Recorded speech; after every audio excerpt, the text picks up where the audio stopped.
Gillette razors just recently put out an advertisement in which they talk about toxic masculinity. Now, of course, as soon as you mention the term toxic masculinity, the internet loses its mind. Of course, many people had to take to Twitter to say, I want to buy a Gillette razor to shave, to cut hair off my face, not mutilate my genitalia. Of course, this is absolutely ridiculous and not what Gillette had intended to say. Now, of course, Gillette took the very much liberal view of masculinity and relations between the sexes. I mean, obviously, liberal democratic capitalism, that's not surprising. So that's not... It's not unexpected that they would do this. But the vitriol that has been thrown out at them, more specifically at people who are opposed to the aspects of masculinity which are certainly negative and cause harm to society.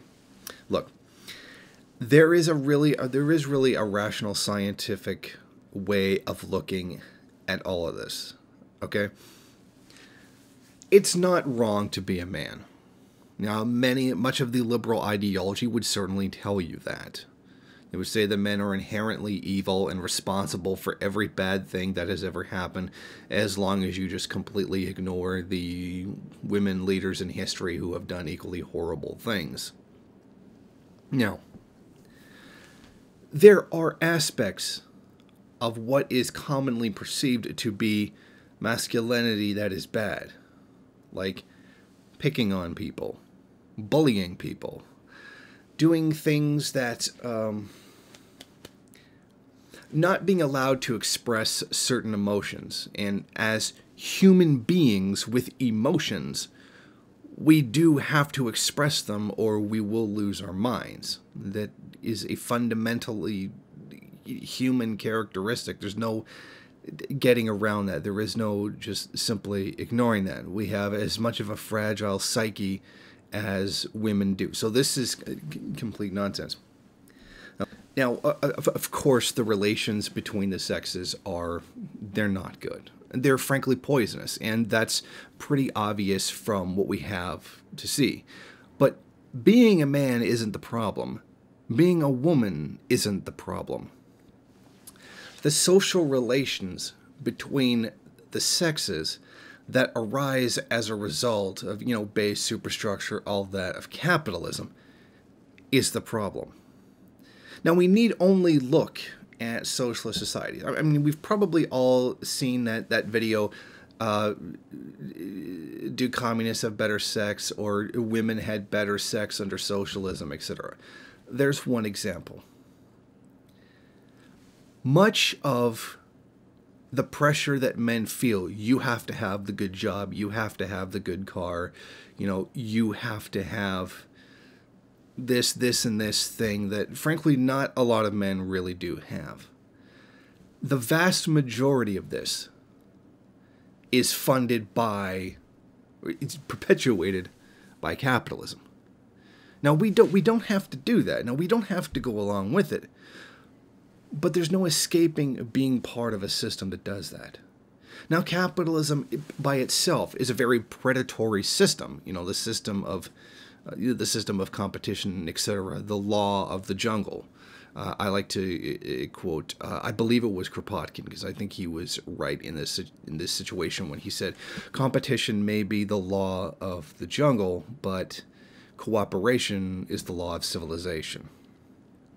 Okay, let me be a little bit more specific.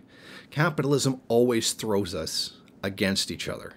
That's literally the whole point of competition. That's literally the whole point of the system, is to compete for resources, etc. And this is the same when it comes to money. This is the same thing when it comes to dealing with the opposite sex. We're supposed to compete with each other, and, the quote-unquote best man always wins. Just because a guy has a lot of money and has a cool car, has a great job, has a great house, doesn't mean he's a raging piece of shit inside.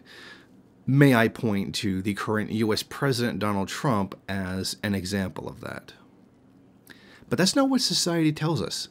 Society tells us as men that our value is highly tied to how much money we actually have. Well, imagine that. Capitalism would place worth by allocation of money. Now, strange. This might even be a foreign concept for some people to understand, whether they want to see it or not.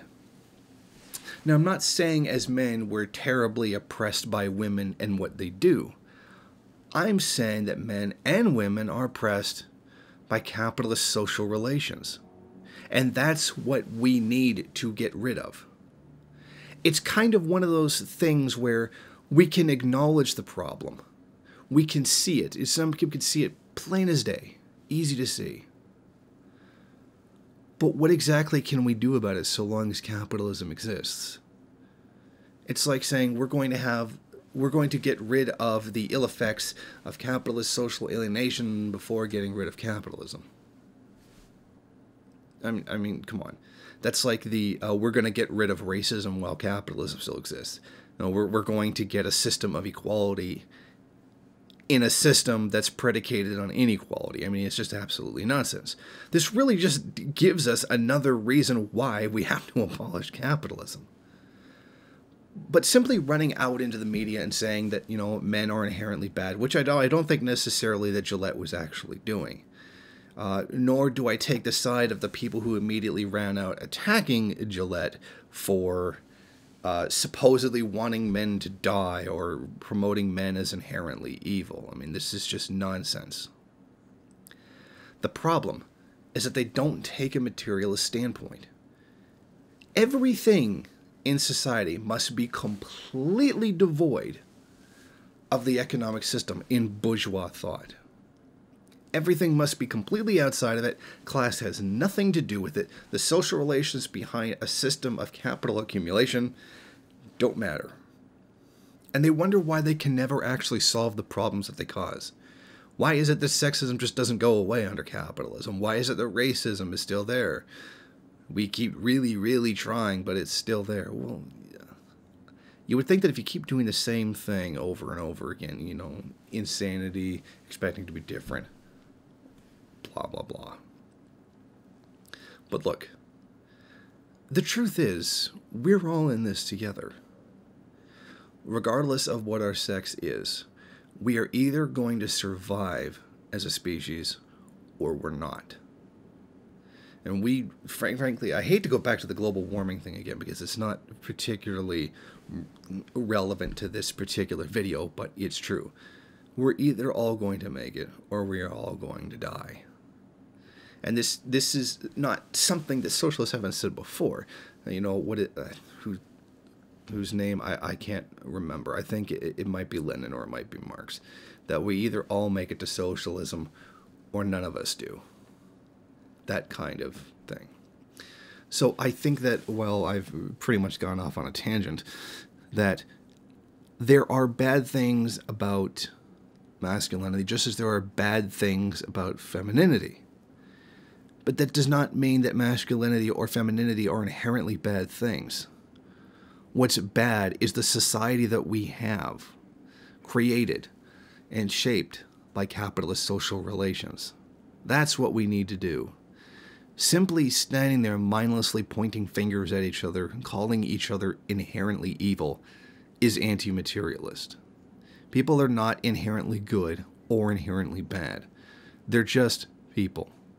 And society makes people a certain way. It's like living in a capitalist society and promoting capitalism and then complaining when people act greedy and corrupt. Well, no kidding. That's kind of exactly what you pushed. So please, I would ask that for the Marxist community, we have to be better than simply pointing fingers and calling people evil. That's ID poll. We don't do that. We're not supposed to do that. But we have to have a much better critical materialist analysis. So simply flying off the handle at Gillette is simply nonsense, whether you mindlessly support them or mindlessly against them.